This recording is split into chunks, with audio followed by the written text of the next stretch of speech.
समझ कर खाए, तीनों लोक में अंधेरा छाए। लाल फल वो समझ कर खाए, तीनों लोक में अंधेरा छाए। सबसे बलवान है बजरंगी, सबसे बुद्धिमान है बजरंगी।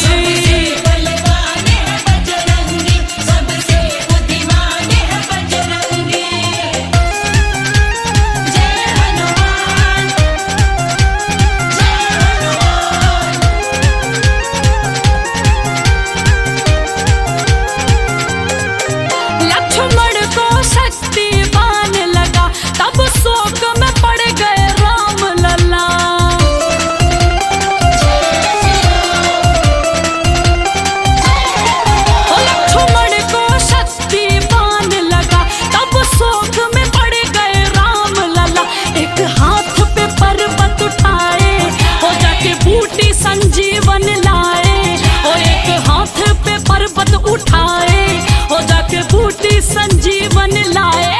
और सबसे बलवान है बजरंगी, सबसे बलवान है बजरंगी।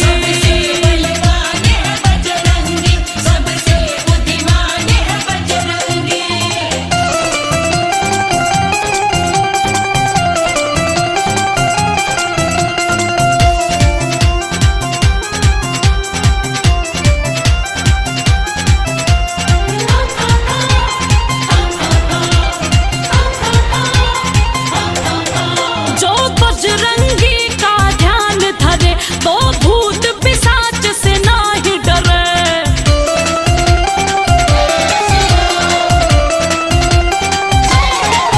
जो बजरंगी का ध्यान धरे, वो भूत पिशाच से नाही डरे।